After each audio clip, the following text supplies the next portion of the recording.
नमस्कार, मैं हूँ Rajneesh. Study with Rajneesh channel में आपका स्वागत है। भारतीय राज्य व्यवस्था सीरीज का यह 38वां लेक्चर है और आज की चर्चा का विषय है संविधानेतर निकाय। संविधानेतर निकाय का मतलब होता है कि ऐसी सरकारी संस्थाएं जो केंद्र सरकार या राज्य सरकार को उनके कार्यों में मदद करती हैं, किंतु उनका संविधान में उल्लेख नहीं है, बल्कि संविधान से अलग संसद के अधिनियमों के द्वारा उनकी स्थापना की गई है। उनके कार्यों एवं शक्तियों का विभाजन संसद के अधिनियम के द्वारा की गई है। इन्हें सामान्य बोलचाल की भाषा में गैर संवैधानिक संस्थाएं भी कहा जाता है। वैसे ज़्यादा सही शब्द होगा संविधानेतर संस्थाएं, अर्थात संविधान से अलग ऐसी संस्थाएं। तो आइए शुरू करते हैं। संविधानेतर संस्थाओं में पहली जिसकी चर्चा हम कर रहे हैं वह है नीति आयोग। नीति आयोग ने योजना आयोग का स्थान लिया है। 1 जनवरी 2015 को इसे की स्थापना की गई है। योजना आयोग इसके पहले कार्यरत हुआ करता था। वह पंचवर्षीय योजनाओं के निर्माण में सरकार की मदद करता था। प्रधानमंत्री योजना आयोग का अध्यक्ष होता था और इसका एक उपाध्यक्ष भी होता था और अन्य सदस्य होते थे। उसके स्थान पर नीति आयोग की स्थापना की गई। नीति आयोग का मतलब है national institution for transforming India.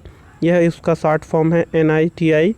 तो इस तरह से नीति आयोग का गठन किया गया। इसमें जो योजना आयोग की कुछ परेशानियां थीं, जो उसकी कमियां थीं, उसे दूर करने के लिए नीति आयोग का गठन किया गया और उन कमियों को इनमें दूर भी किया गया।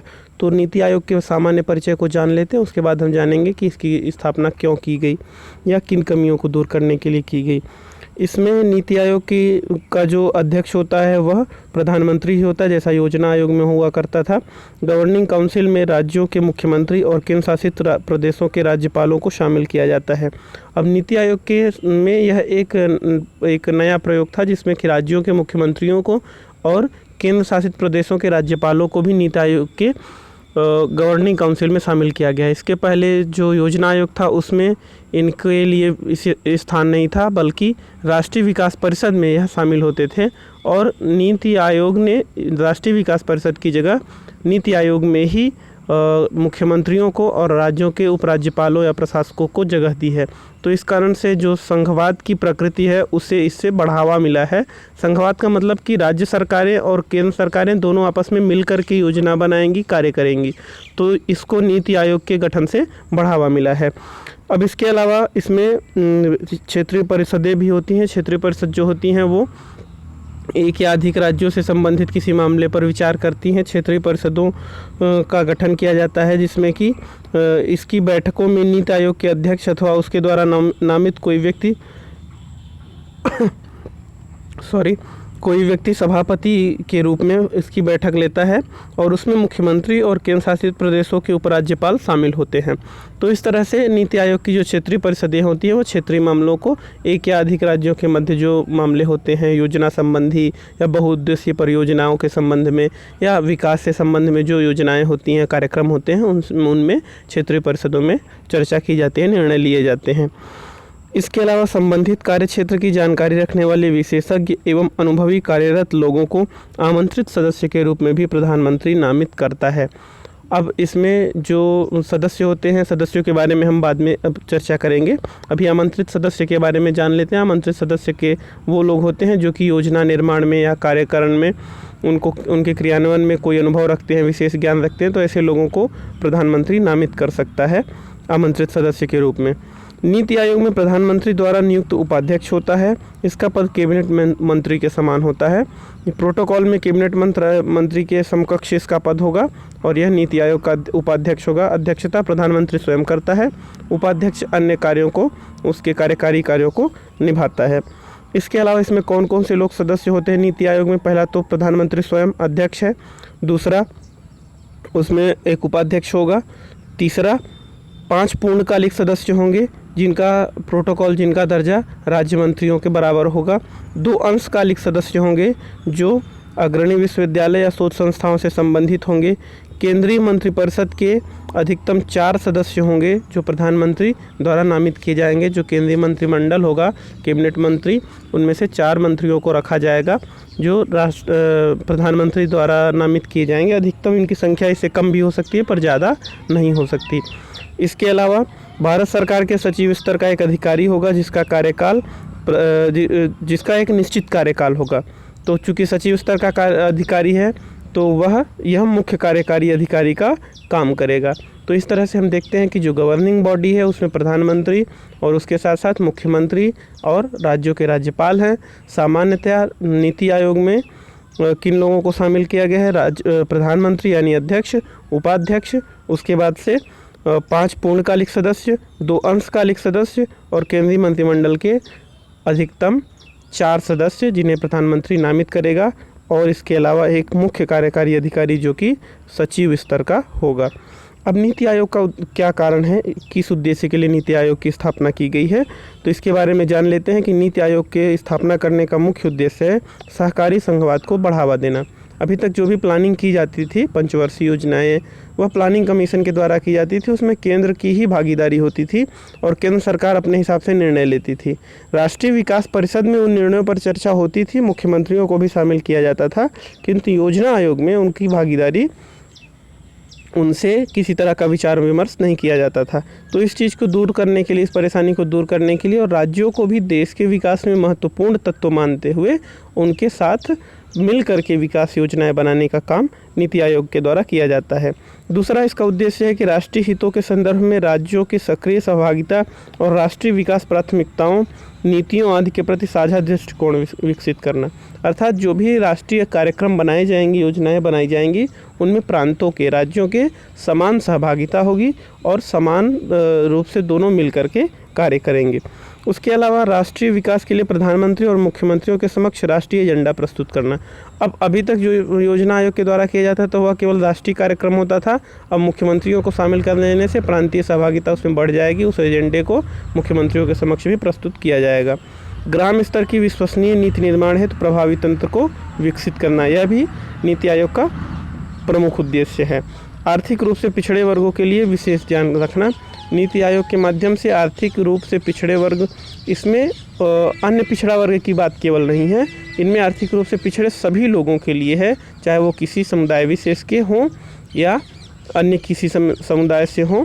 इसके अलावा भी जो आर्थिक रूप से पिछड़े लोग हैं, जो दुर्गम क्षेत्रों में निवास करते हैं या जिनके पास तक संसाधनों की पहुंच नहीं है, सामाजिक और आर्थिक रूप से जो विकास कार्यक्रम चलाए जा रहे हैं उनकी पहुंच नहीं है, तो उन लोगों के उन्नयन के लिए, उत्थान के लिए भी नीति आयोग कार्यक्रम चलाता है। रूपरेखा को लागू करना, उसके क्रियान्वयन और परिणाम की जाँच करना और फीडबैक के आधार पर मिड कोर्स करेक्शन करना। नीति आयोग के माध्यम से यह एक नया इनिशिएटिव शुरू किया गया है। पहली बात क्या, पहले भी योजना आयोग कार्यक्रमों का निर्माण करती थी, नीति आयोग भी कार्यक्रमों का निर्माण करती है। इसके अलावा उनके परिणामों की जांच करना, क्योंकि अगर परिणाम सही आ रहे हैं तो योजना सही है, अगर योजना सही है तब उसे आगे भी लागू रखा जाएगा, जारी रखा जाएगा। तो परिणामों की जांच करके, और अगर कोई परेशानी या गड़बड़ी या परिणाम आशा के अनुरूप नहीं है तब की स्थिति में मिड कोर्स करेक्शन, अर्थात योजना के बीच में संभावित या संभव जो सुधार हैं उनको करना। तो नीति आयोग के द्वारा यह महत्वपूर्ण कार्य किया जाता है। इसके अलावा शैक्षिक एवं नीति अनुसंधान संस्थाओं के बीच भागीदारी। अब हमने पहले चर्चा की थी कि ऐसे शोध करने वाले संस्थाओं और विश्वविद्यालयों को भी इसमें 2 सदस्यों को रखा गया है।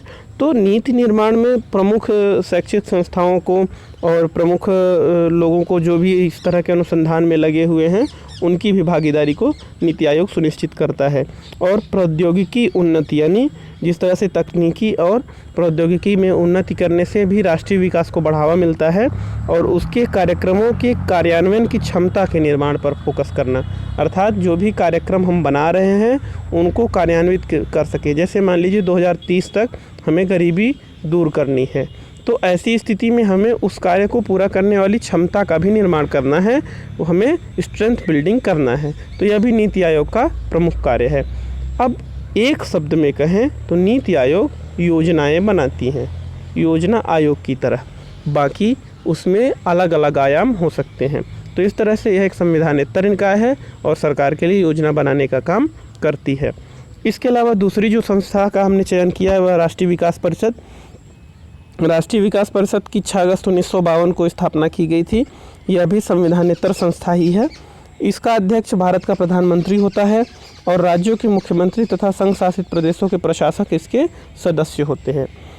योजना आयोग के सदस्य तथा केंद्रीय मंत्रिमंडल के सदस्य भी इसके सदस्य होते हैं। अभी वर्तमान में योजना आयोग तो नहीं है, तो इस कारण से अभी राष्ट्रीय विकास परिषद के विषय में कोई स्पष्ट उल्लेख या संशोधन नहीं हुआ है। जब नीति आयोग का निर्माण हुआ तो राष्ट्रीय विकास परिषद का क्या होगा, इस संदर्भ में अभी तक कोई निर्णय नहीं लिया गया है। राष्ट्रीय विकास परिषद का जो पिछला सम्मेलन हुआ था वह 57वां सम्मेलन हुआ था 2012 में, और 2015 जब से कि नीति आयोग का गठन किया गया तब से कोई इसका सम्मेलन नहीं हुआ है। योजना आयोग के सचिव राष्ट्रीय विकास परिषद का भी सचिव होता है। राष्ट्रीय योजनाओं के लिए दिशा निर्देश एवं योजनाओं पर यह विचार करती है राष्ट्रीय विकास परिषद। जनसंख्या, अब इसकी 6 समितियां होती हैं। जनसंख्या समिति, अनुसूचित जाति अत्याचार निवारण समिति, रोजगार समिति, शिक्षा समिति, साक्षरता समिति और योजना विकेंद्रीकरण की समिति। तो राष्ट्रीय विकास परिषद 6 समितियों के माध्यम से कार्य करती है। सलाहकारी निकाय है यह, जो केंद्र सरकार और राज्य सरकारों को अपनी सलाह, अपनी संस्तुतियाँ भेजती है। अब राष्ट्रीय विकास परिषद को हमने संक्षेप में पढ़ा है क्योंकि यह परीक्षा के हिसाब से कुछ कम उपयोगी हो गया है, और इसका कारण यह है कि इसके सारे जो इसकी उपयोगिता है सरकार के लिए वह नीति आयोग के द्वारा पूरी हो जा रही है। नीति आयोग में भी मुख्यमंत्रियों को और राज्यपालों को, उपराज्यपालों को, प्रशासकों को स्थान दिया गया है। इस कारण से अब राष्ट्रीय विकास परिषद की उपयोगिता धीरे धीरे कम हो रही है। अब इसके बाद आते हैं केंद्रीय सतर्कता आयोग को। ये CVC कहलाता है, जो vigilance council commission, vigilance commission जो है। तो सतर्कता आयोग बहुत ही महत्वपूर्ण निकाय है। यह राष्ट्र के कार्यक्रम जो हैं या राष्ट्र के विकास की योजनाएं जो हैं उनमें केंद्र सरकार, राज्य सरकारों के अधिकारियों के द्वारा या किसी भी व्यक्ति के द्वारा जो भ्रष्टाचार अगर होते हैं तो उन भ्रष्टाचारों पर नज़र रखती है और भ्रष्टाचार को रोकने का प्रयास करती है। इसकी स्थापना 1964 में की गई थी केंद्र सरकार के प्रशासनिक भ्रष्टाचार को रोकने के लिए, और उस भ्रष्टाचार में जांच के लिए इसकी स्थापना 1964 में की गई थी। इसकी स्थापना की गई थी संथानम समिति की रिपोर्ट के या उसकी सिफारिश के आधार पर। संथानम समिति ने भ्रष्टाचार पर यह एक गठित की गई समिति है। संथानम समिति की सिफारिश के आधार पर इसकी स्थापना की गई थी, और यह कार्यपालिका के आदेश द्वारा स्थापित है, अर्थात इसका संविधान में उल्लेख नहीं है, इसीलिए संविधानेतर निकाय है। अब चूंकि यह भ्रष्टाचार की जांच करती है और केंद्रीय भ्रष्टाचार की जांच करती है, इसलिए इसकी नियुक्ति बहुत ही महत्वपूर्ण है। इसकी नियुक्ति कैसे होती है? पहली बात तो इसकी नियुक्ति राष्ट्रपति के द्वारा होती है। दूसरी बात, इसमें राष्ट्रपति के द्वारा 3 सदस्यीय समिति की सिफारिश पर नियुक्ति होती है। तो वह 3 सदस्य कौन होंगे? अगर सरकार के सदस्य स्वयं उसमें शामिल होंगे तो उसमें संभव है कि कुछ ऐसे लोगों को नियुक्त कर दिया जाए जो कि भ्रष्टाचार में सरकार का सहयोग दे या सरकारी अधिकारियों का सहयोग दे।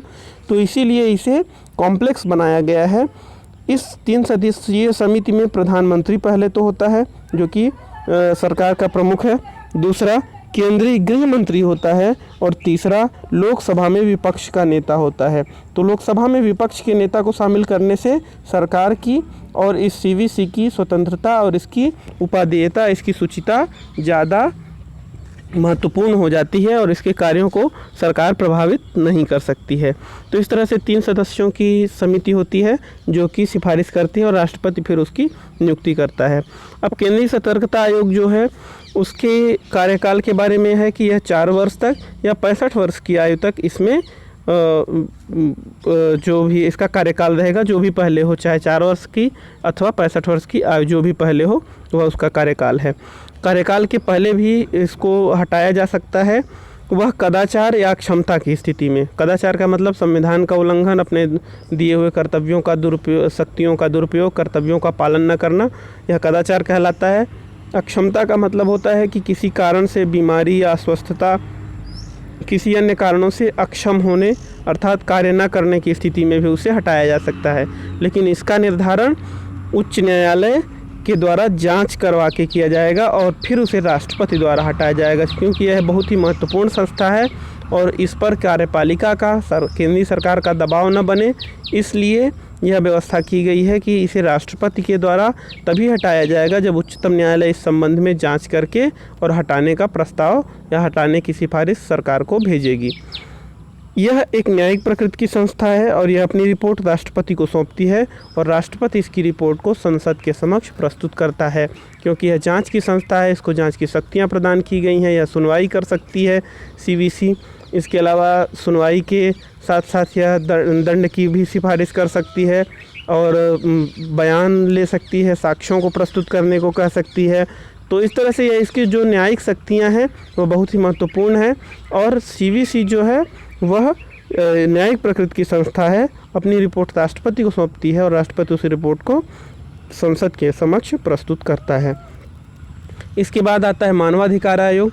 मानवाधिकार आयोग दो तरह के होते हैं, केंद्रीय मानवाधिकार यानी राष्ट्रीय मानवाधिकार आयोग, दूसरा राज्यों में मानवाधिकार आयोग। तो हम यहाँ पर राष्ट्रीय मानवाधिकार आयोग की चर्चा करेंगे। उसी से मिलता जुलता काम और संरचना राज्यों के मानवाधिकार आयोग की भी है। राष्ट्रपति के अध्यादेश से स्थापित किया गया था राष्ट्रीय मानवाधिकार आयोग को। बाद में संसद ने इसे 1993 में संवैधानिक दर्जा इसे प्रदान किया, अर्थात संसद ने इसे अधिनियम पारित करके और इसे कानून के रूप में बदल दिया। अध्यादेश के बारे में हम पहले ही चर्चा कर चुके हैं कि अध्यादेश जब संसद का सत्र नहीं चल रहा होता तब इसकी आवश्यकता पड़ती है और संसद के सत्र चालू होने के साथ ही उसे पास कराना अनिवार्य होता है। तो इस 1993 में मानवाधिकार आयोग संबंधी जो विधेयक था उसे पारित किया गया और यह कानून बन गया। इसमें कौन कौन होते हैं? तो इसमें अध्यक्ष होते हैं और कुछ सदस्य होते हैं। इनकी संख्या निश्चित नहीं है। जो सदस्य होते हैं वह उनमें से एक सर्वोच्च न्यायालय के न्यायाधीश होंगे या पूर्व न्यायाधीश होंगे। मानवाधिकार आयोग भी न्यायिक प्रकृति की संस्था है, इस कारण से इसमें न्यायाधीशों को शामिल किया गया है। तो एक सर्वोच्च न्यायालय के न्यायाधीश या पूर्व न्यायाधीश होंगे। दो ऐसे सदस्य जिन्हें मानवाधिकार के संबंध में ज्ञान या अनुभव है, उन्होंने इस संबंध में कार्य किया है, ऐसे दो व्यक्तियों को शामिल किया जाएगा। राष्ट्रीय अल्पसंख्यक आयोग यानी अल्पसंख्यक समूहों के कल्याण के लिए बनाए गए आयोग। राष्ट्रीय अनुसूचित जाति आयोग, इसकी चर्चा हम कर ही चुके हैं। राष्ट्रीय अनुसूचित जनजाति आयोग, राष्ट्रीय महिला आयोग, इनके अध्यक्ष भी इसके पदेन सदस्य होते हैं। तो अब मानवाधिकार आयोग में अध्यक्ष के अलावा दो व्यक्ति जो कि इस कार्य में मानवाधिकार के कार्य में संलग्न होंगे, अनुभवी होंगे, ज्ञानी होंगे, उनको रखा जाएगा। और राष्ट्रीय अनुसूचित जाति आयोग, अनुसूचित जनजाति आयोग, महिला आयोग और अल्पसंख्यक आयोग के अध्यक्षों को भी उसमें रखा जाएगा। इनकी नियुक्ति राष्ट्रपति के द्वारा की जाती है, उस समिति के सिफारिश पर की जाती है। अब समिति कौन सी है, उस समिति के बारे में भी जान लेते हैं। एक ऐसी समिति जिसमें कि प्रधानमंत्री होगा, उसकी अध्यक्षता में गृह मंत्री होगा, लोकसभा के विपक्ष के नेता होंगे, राज्यसभा के विपक्ष के नेता होंगे, लोकसभा के अध्यक्ष और राज्यसभा के उपसभापति होंगे। तो इस तरह से इन लोगों से मिलकर के एक समिति बनेगी और वह समिति राष्ट्रीय मानवाधिकार आयोग में सदस्यों की नियुक्ति पर विचार करेगी। तो यह जितने भी बड़े पद हैं राष्ट्रीय स्तर के पद हैं और यह बहुत ही महत्वपूर्ण है, इसलिए इनके निर्णय या नियुक्ति संबंध में बहुत ही कॉम्प्लेक्स स्थिति, बहुत ही गूढ़ इसमें स्थिति रखी गई है, जिससे कि इन पदों में नियुक्ति की शक्तियां जो हैं किसी एक व्यक्ति या एक पार्टी में केंद्रित ना हो सके और ना ही इन संस्थाओं का दुरुपयोग किया जा सके। तो मानवाधिकार आयोग क्या काम करता है, इसके बारे में जान लेते हैं। मानवाधिकार आयोग मानवाधिकार उल्लंघन की जांच करता है और ऐसे उल्लंघन में लोक सेवकों द्वारा की गई लापरवाही की भी जांच करता है। पहली बात तो अगर कहीं पर मानवाधिकारों का उल्लंघन हुआ है तो उन अधिकारों के उल्लंघन के संबंध में जांच करता है। दूसरा, अगर कहीं पर मानवाधिकार उल्लंघन के संबंध में कोई भी स्थिति देखने को मिलती है, घटना देखने को मिलती है और वहाँ पर जो लोक सेवक हैं, पुलिस या प्रशासनिक अधिकारी, उन्होंने अपने कर्तव्यों में लापरवाही बरती है तो उस संबंध में भी जांच करती है। न्यायालय की अनुमति से मानवाधिकार से जुड़े मामलों की सुनवाई के दौरान न्यायालय की कार्यवाही में हस्तक्षेप करती है। अगर कोई ऐसा मामला है जिसमें मानवाधिकार से संबंधित प्रश्न है या उससे संबंधित मामला है तो न्यायालय इस तरह की अनुमति प्रदान करता है मानवाधिकार आयोग को कि वह उस मामले में जो मानवाधिकार का पक्ष है उसे स्पष्ट करे और कार्यवाही को सही दिशा प्रदान करे। ऐसे संस्थानों में का अध्ययन करती है, रिपोर्ट तैयार करती है, उनका दौरा करती है जहां व्यक्तियों को कैद में रखा गया है। मानवाधिकारों का उल्लंघन दो तरह से किया हो सकता है, एक राज्य के द्वारा, दूसरा समाज में व्यक्तियों के द्वारा।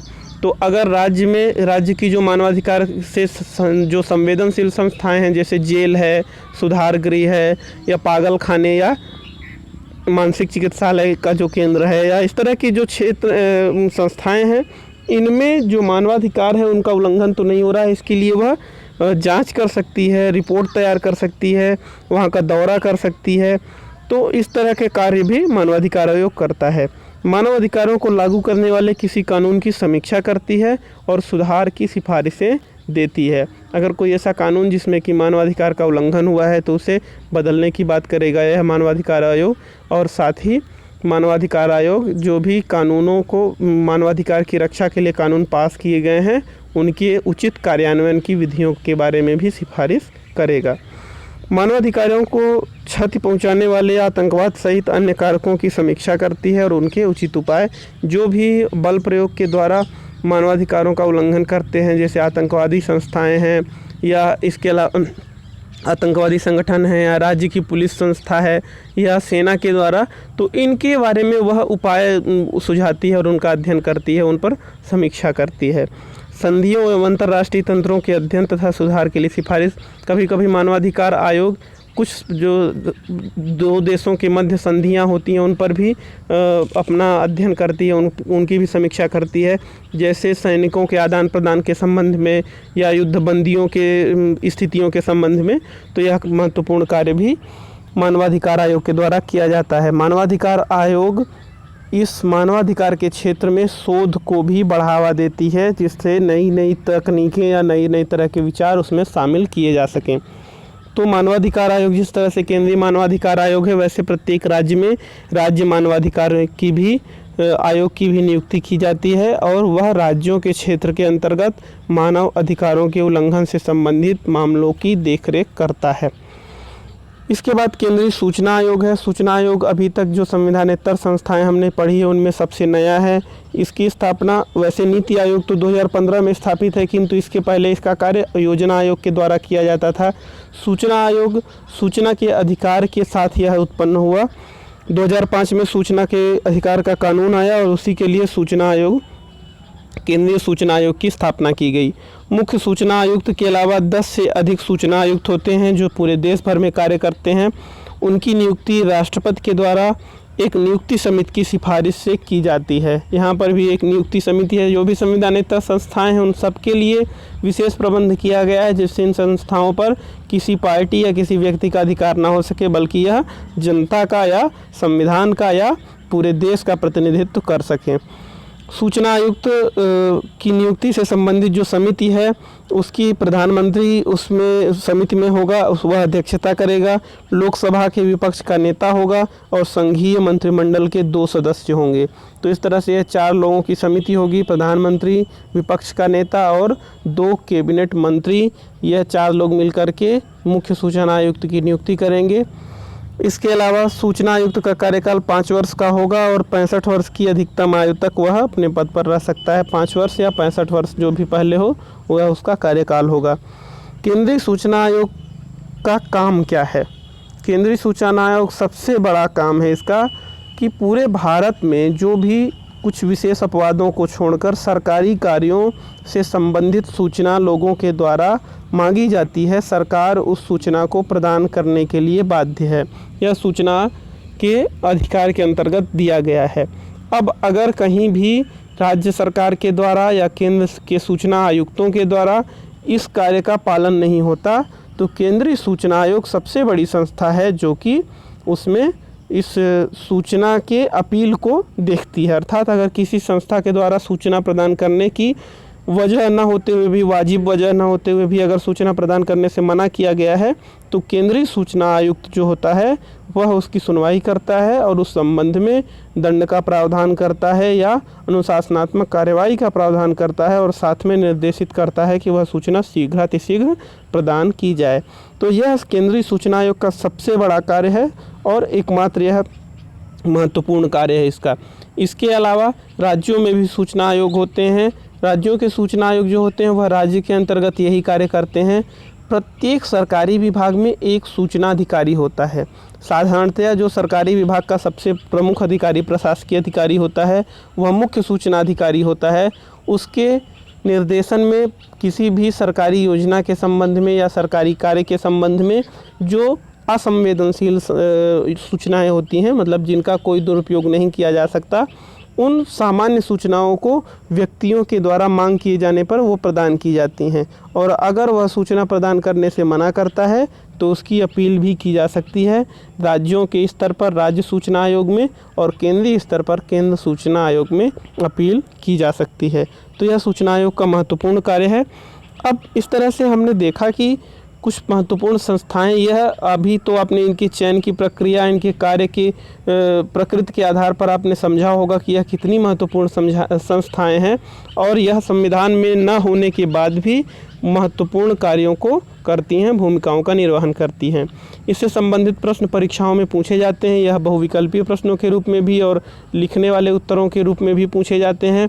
इन्हें आप ज़रूर ध्यान से पढ़िएगा, और अगर इससे संबंधित कोई जिज्ञासा या पूरक प्रश्न हो तो वह आप कमेंट बॉक्स में ज़रूर पूछिएगा। आपने वीडियो देखा, इसके लिए धन्यवाद। महादेव।